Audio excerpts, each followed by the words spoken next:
tvý zlato, že jsem tvá princezna,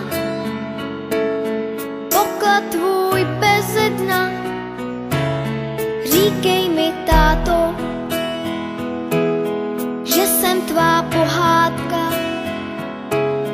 panenka maková, Smíšek a Amálka, Vochomůrka Křemílek, Emanuel Motýlek, že mě nikomu nedáš, že nic lepšího nemáš. Tvůj dětský smích,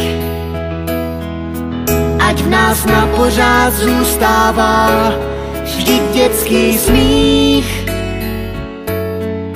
každý zadarmo dostává. Ať se ze světa vytratí všechno, co se vyplatí. Víš, já tě nikomu nedám, já nic lepšího nemám, než tvůj dětský smích. Tvůj dětský smích. Já nic lepšího nemám, než tvůj dětský smích.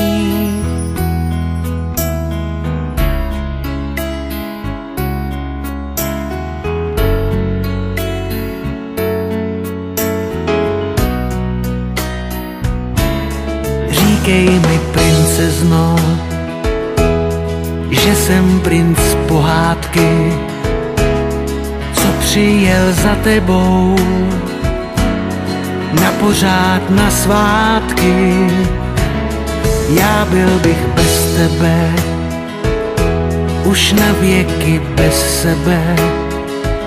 Já šel bych až do nebe, modrý ukrást jen pro tebe. Víš, já tě nepustím, vždycky všechno ti odpustím. Já tě nikomu nedám, já nic lepšího nemám. Tvůj dětský smích, ať v nás na pořád zůstává, vždyť dětský smích